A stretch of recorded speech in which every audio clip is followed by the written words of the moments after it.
Hello दोस्तों, कैसे हैं आप सभी का स्वागत है हमारे चैनल एग्जाम जंक्शन में, जहां पर क्लास 12th के फिजिक्स की क्लास चल रही है, जिसमें लेसन विद्युत आवेश तथा क्षेत्र की शुरुआत हो चुकी है, जो NCERT पैटर्न पर आधारित है।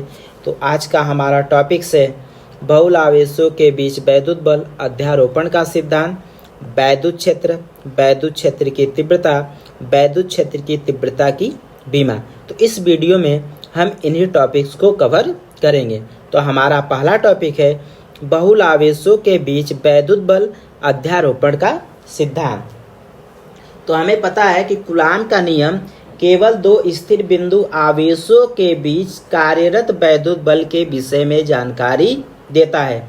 जब दो स्थिर बिंदु आवेश हैं तो उन स्थिर बिंदु आवेशों के बीच कार्यरत वैद्युत बल के विषय में जानकारी देता है। कौन? कूलाम का नियम।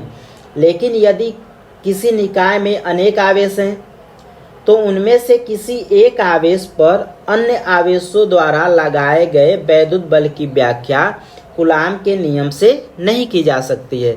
यानी कोई निकाय है, वह अनेक आवेशों से मिलकर बना है, तो उनमें से किसी एक आवेश पर अन्य आवेशों द्वारा लगाए गए वैद्युत बल की व्याख्या हम कूलाम के नियम से नहीं कर सकते हैं। तो इसके लिए क्या है? इसके लिए अध्यारोपण के सिद्धांत की आवश्यकता होती है। तो अध्यारोपण के सिद्धांत के अनुसार यदि कोई निकाय अनेक आवेशों से मिलकर बना है तो उनमें से किसी एक आवेश पर कार्यरत परिणामी बल अन्य आवेशों द्वारा उस पर लगाए गए अलग अलग बलों के सदिश योग के बराबर होता है। तो जैसे यह निकाय है जो अनेक आवेशों से मिलकर बना हुआ है, तो इसमें आवेश क्या है? इस निकाय में Q1 है, Q2 है, Q3 है, Q4 है, Q5 है, Q6 है, Qn है। तो इसमें हम एक आवेश क्या ले रहे हैं? Q1।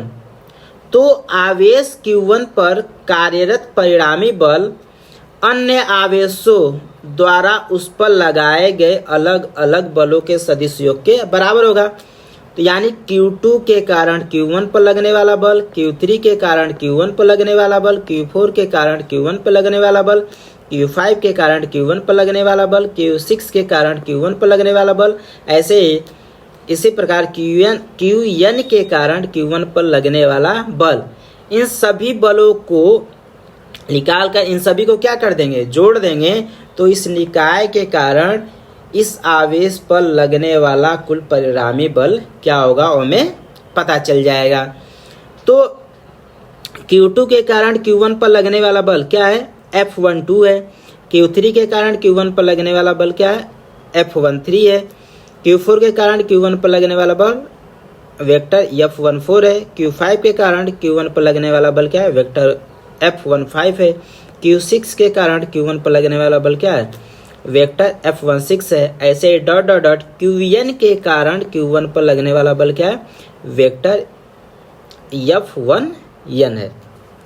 तो यहाँ पे लिखा गया है कि यदि कोई निकाय n आवेशों Q1, Q2, Q3 Qn से मिलकर बना है तथा आवेश Q1 पर अन्य आवेशों, यानी जो आवेश Q1 है उस पर अन्य आवेशों कौन कौन?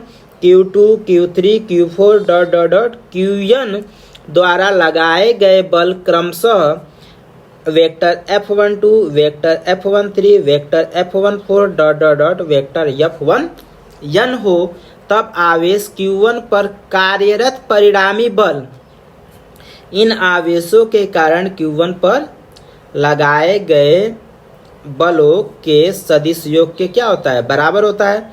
तो मान लेंगे Q1 पर जो लगने वाला परिणामी बल क्या है? वेक्टर F1 है। तो ये बराबर क्या हो जाएगा? F12 plus vector F13 plus vector F14 plus vector F1n। तो हम क्या करेंगे? Q2 के कारण Q1 पर लगने वाला बल, Q3 के कारण Q1 पर लगने वाला बल, Q4 के कारण Q1 पर लगने वाला बल, Q5 के कारण Q1 पर लगने वाला बल, Q6 के कारण Q1 पर लगने वाला बल, Qn के कारण Q1 पर लगने वाले बलों को ज्ञात करके हम इसी में क्या कर देंगे, रख देंगे, तब आवेश Q1 पर कार्यरत परिणामी बल क्या होगा, वो हमें ज्ञात हो जाएगा। तो आगे, यदि आवेश Q1 के सापेक्ष अन्य आवेशों के स्थिति सदिश, यानी जो आवेश Q1 है उसके सापेक्ष अन्य आवेशों के स्थिति सदिश क्रमशः क्या है, vector r12, vector r13, vector r14 dot dot dot vector r1n है, तब आवेश Q2 के कारण Q1 पर वैद्युत बल, तो आवेश Q2 के कारण Q1 पर वैद्युत बल क्या है, F12 है। तो वेक्टर F12 इक्वल कूलाम के नियम से क्या होता है, 1/4 pi epsilon not Q1 Q2 अपान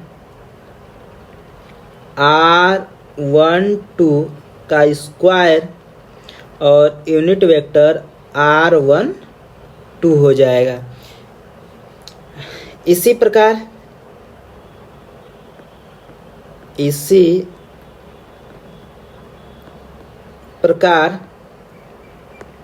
आवेश Q3 के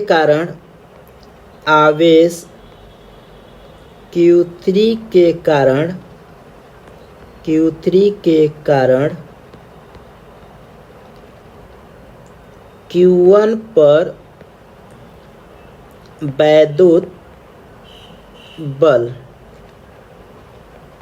क्या हो जाएगा, Q3 के कारण Q1 पर वैद्युत बल क्या है, वेक्टर F13 है, वेक्टर F13 इक्वल क्या हो जाएगा, 1/4 pi epsilon not Q1 Q3 upon R13 square और यूनिट वेक्टर R13 हो जाएगा।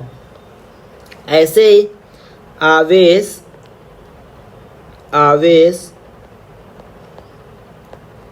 Q4 के कारण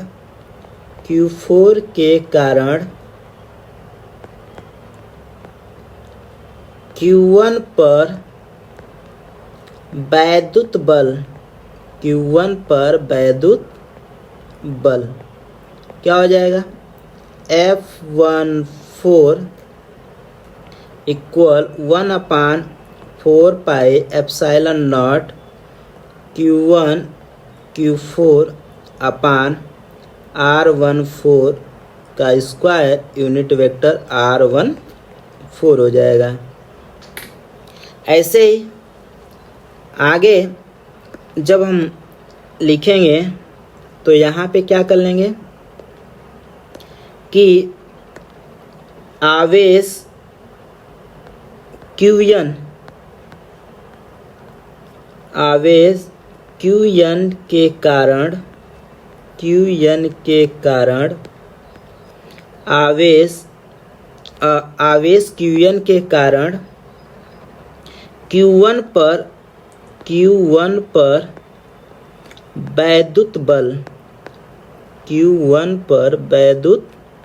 बल क्या हो जाएगा, F1n equal 1/4 pi epsilon not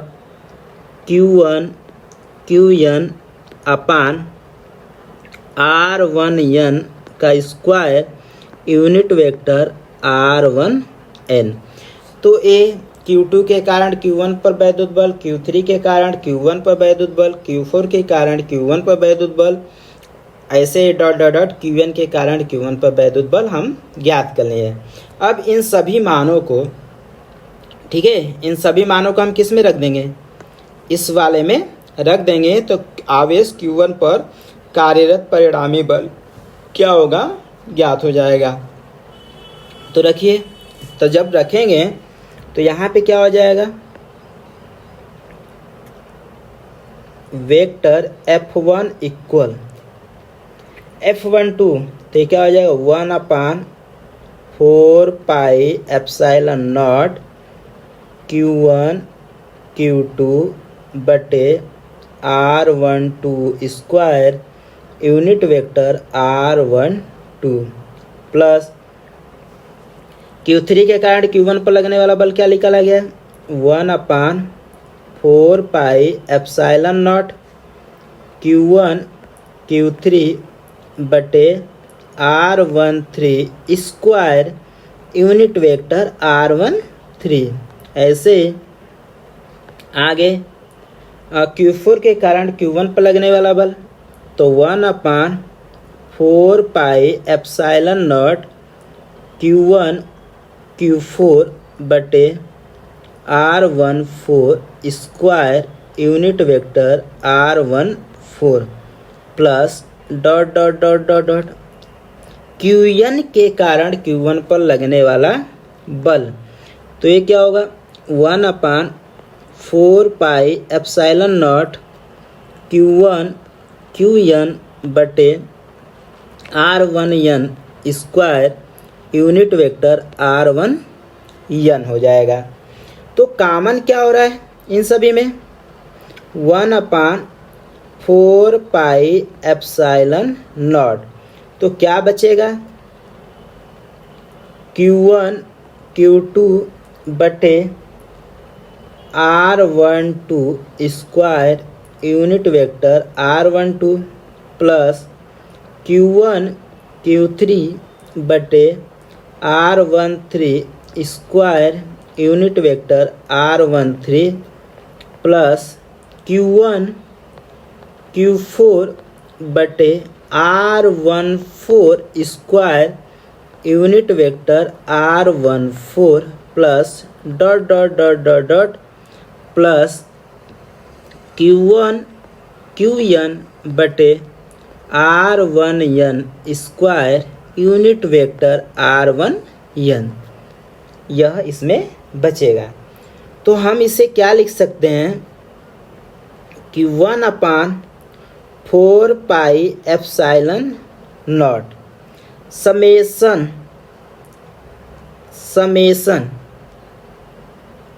इसको हम क्या करेंगे? शॉर्ट फॉर्म में लिख देंगे। तो समेसन हम देख रहे हैं यहाँ पे कि Q1 सब में है तो ये क्या हो जाएगा? Q1 चेंज क्या हो रहा है? Q2 के बाद Q3 के बाद Q4 तो हम इसे क्या लिख देंगे? QI बटे r12 r13 तो 1 सब में है तो ये क्या हो जाएगा? r1I स्क्वायर और यहाँ पे लिख देंगे यूनिट वेक्टर r1I और I की वैल्यू कहाँ से कहाँ तक? 2 से लेकर n तक। जो I की वैल्यू होगी वो 2 से लेकर n तक। अब I के जगह पे 2 रखेंगे तो पहला वाला प्राप्त हो जाएगा। जब I के जगह पे 3 रखेंगे तो यह प्राप्त हो जाएगा। जब I के जगह पे 4 रखेंगे तो यह प्राप्त होता चला जाएगा। तो यही क्या है आपका क्या है? आवेश Q1 पर अन्य आवेशों के कारण कार्यरत परिणामी बल जब कोई आवेश अनेक आवेशों से मिलकर बना हुआ है। इसका क्या है? फार्मूला है। जब कोई निकाय अनेक आवेशों से मिलकर बना हुआ है तब तो एक आवेश पर अन्य आवेशों के कारण लगने वाला परिणामी वैद्युत बल का क्या है? फार्मूला है। यही क्या है? अध्यारोपण का सिद्धांत है। चलिए नेक्स्ट टॉपिक, वैद्युत क्षेत्र। किसी वैद्युत आवेश या आवेश समुदाय के चारों ओर स्थित वह क्षेत्र जिसमें कोई अन्य आवेश आकर्षण या प्रतिकर्षण बल का अनुभव करता है, वैद्युत आवेश या आवेश समुदाय का वैद्युत क्षेत्र या वैद्युत बल क्षेत्र कहलाता है। यानी कोई भी वैद्युत आवेश या आवेश समुदाय। अब यहाँ पे हम कह रहे हैं कि मान लीजिए ए आवेश है, ठीक है, ये क्या है, यह कोई आवेश है। अब जैसे ही आवेश रखेंगे तो इसके चारों ओर क्या बन जाएगा, एक क्षेत्र बन जाएगा। ए बन गया, इसके चारों ओर एक क्षेत्र बन गया। तो जैसे ही इसके चारों ओर एक क्षेत्र हो गया, वैद्युत क्षेत्र हो गया। अब इस वैद्युत क्षेत्र में इस आवेश का क्या है, इस वैद्युत आवेश या आवेश समुदाय के चारों ओर एक क्षेत्र बन गया। अब इस क्षेत्र में हम किसी अन्य आवेश को लाएंगे तो क्या करेगा, या तो उसे आकर्षित करेगा या तो प्रतिकर्षित करेगा। तो यही वैद्युत आवेश या आवेश समुदाय का क्या कहलाएगा, वैद्युत क्षेत्र कहलाएगा। यानी जैसे ही आवेश रखेंगे तो इसके चारों ओर एक क्षेत्र बन जाएगा। यही क्षेत्र क्या कहलाएगा, वैद्युत क्षेत्र या वैद्युत बल क्षेत्र कहलाएगा। अब इस क्षेत्र में हम किसी भी अन्य आवेश को लाएंगे तो उसे या तो वह यह आवेश क्या करेगा, आकर्षित करेगा या तो प्रतिकर्षित करेगा। तो यही वैद्युत आवेश का क्या कहलाएगा, वैद्युत क्षेत्र या वैद्युत बल क्षेत्र कहलाएगा। ठीक है, चलिए नेक्स्ट टॉपिक, वैद्युत क्षेत्र की तीव्रता। वैद्युत क्षेत्र की तीव्रता क्या होती है, तो वैद्युत क्षेत्र में किसी बिंदु पर रखे परीक्षण आवेश पर लगने वाले वैद्युत बल तथा परीक्षण आवेश के अनुपात को उस बिंदु पर वैद्युत क्षेत्र की तीव्रता कहते हैं। यानी वैद्युत क्षेत्र में किसी बिंदु पर रखे परीक्षण आवेश, तो परीक्षण आवेश पर लगने वाले वैद्युत बल तथा परीक्षण आवेश के अनुपात को उस बिंदु पर वैद्युत क्षेत्र की तीव्रता कहते हैं। वैद्युत क्षेत्र की तीव्रता को किससे डिनोट करते हैं, वेक्टर ई से प्रदर्शित करते हैं। अब यहाँ पे मान लेंगे कि ये आवेश है, इस आवेश के चारों ओर क्या बन गया है, एक वैद्युत क्षेत्र बन गया है। अब इस वैद्युत क्षेत्र में यह बिंदु है, इस बिंदु पे परीक्षण आवेश क्या लिया गया है, +Q0 लिया गया है। ये परीक्षण धन आवेश है +Q0। अब जैसे ही इस वैद्युत क्षेत्र में कोई परीक्षण धन आवेश रखेंगे तो इस आवेश के कारण इस पे बल लगेगा। तो इस पे मान लेंगे लगने वाला बल क्या है, वेक्टर F है। तो इस लगने वाले बल और इस परीक्षण आवेश के अनुपात को हम क्या कहते हैं, इस बिंदु पर वैद्युत क्षेत्र की तीव्रता कहते हैं। तो माना वैद्युत क्षेत्र में किसी बिंदु पर रखे परीक्षण आवेश Q0 पर लगने वाला बल क्या है, वेक्टर F है। तो उस बिंदु पर वैद्युत क्षेत्र की तीव्रता, तो वेक्टर E बराबर वेक्टर F अपान Q0, क्योंकि इस परीक्षण आवेश पर लगने वाला बल क्या है, वेक्टर F है। तो इस बल वेक्टर F और इस परीक्षण आवेश का अनुपात तो क्या हो जाएगा, वेक्टर F अपान Q0 हो जाएगा। तो यहाँ से वैद्युत क्षेत्र की तीव्रता का मात्रक बताएंगे। तो बल का मात्रक क्या होता है, न्यूटन, और आवेश का मात्रक क्या होता है, कूलाम होता है। तो वैद्युत क्षेत्र की तीव्रता का मात्रक क्या हो जाएगा, न्यूटन पर कूलाम है। अब यहाँ पे बल कौन सी राशि है, सदिश राशि है। आवेश कौन सी राशि है, अदिश राशि है। तो जब हम सदिश में अदिश से भाग करते हैं तो हमेशा सदिश राशि प्राप्त होती है। तो बल सदिश राशि है, इसलिए वैद्युत क्षेत्र की तीव्रता भी क्या होगी, सदिश राशि होगी। तो यह एक सदिश राशि है जिसकी दिशा परीक्षण धनावेश पर कार्यरत वैद्युत बल की दिशा में होती है। तो बल इस साइड लग रहा है, तो इसलिए वैद्युत क्षेत्र की तीव्रता की दिशा भी क्या होगी, इसी दिशा में होगी जिधर बल लगेगा। ठीक है, वैद्युत क्षेत्र की तीव्रता कौन सी राशि है, सदिश राशि है, और जिसकी दिशा परीक्षण धनावेश पर कार्यरत वैद्युत बल की दिशा में होती है। तो इस पर परीक्षण धनावेश पर कार्यरत वैद्युत बल किधर है, इस साइड है, इसलिए वैद्युत क्षेत्र की तीव्रता की दिशा भी क्या होगी, इसी साइड होगी। तो ये था आपका वैद्युत क्षेत्र की तीव्रता। नेक्स्ट, वैद्युत क्षेत्र की तीव्रता की बीमा। तो हम जानते हैं कि E बराबर F अपान Q0 अभी पढ़े हैं।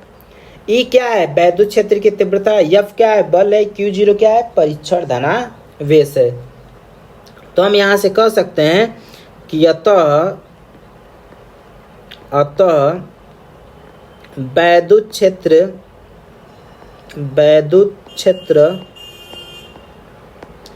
की तीव्रता E, वैद्युत क्षेत्र की तीव्रता E की बीमा। तो जब इसकी बीमा लिखनी है तो हमें क्या चाहिए? F की बीमा अपान Q0 की बीमा। तो हमें पता है कि बल की बीमा क्या होती है? M L T के पावर -2 होता है, और Q आवेश है तो आवेश की बीमा क्या होती है? A T होता है। जब हम इसको ऊपर ले जाएंगे तो क्या हो जाएगा? M L T पे -2, और जब ये दोनों ऊपर जाएगा तो क्या हो जाएगा? A के पावर -1 T के पावर -1। अब दोनों को हम मिलाकर लिखेंगे तो क्या हो जाएगा? M L T के पावर -2 और -1 -3 हो जाएगा, और A के पावर क्या हो जाएगा? -1 हो जाएगा। तो ये क्या हो जाएगा? वैद्युत क्षेत्र की तीव्रता की बीमा हो जाएगी। ये वैद्युत क्षेत्र की तीव्रता की क्या हो गई? बीमा हो गई। अब यहाँ से हम क्या कर सकते हैं? ये भी लिख सकते हैं कि SI पद्धति में, यहाँ पे SI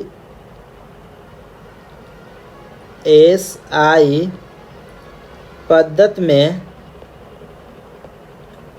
में वैद्युत क्षेत्र की तीव्रता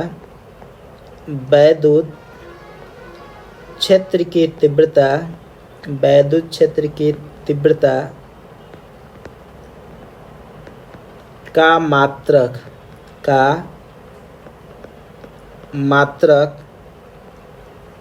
क्या हो जाएगा? किलोग्राम मीटर सेकेंड पे -3, एम्पियर पे -1 है। तो इससे हम क्या, ये वैद्युत क्षेत्र की तीव्रता का मात्रक SI पद्धति में, या हम कह सकते हैं कि MKS पद्धति में वैद्युत क्षेत्र की तीव्रता का मात्रक क्या हो जाएगा? किलोग्राम मीटर सेकेंड पे -3 एम्पियर पे -1 है। तो ये थे आज के टॉपिक। यदि वीडियो आपको अच्छी लगे तो वीडियो को लाइक, सब्सक्राइब और अधिक से अधिक शेयर करें, ताकि आपके और मित्रों के पास पहुंच सके। Thank you all of you.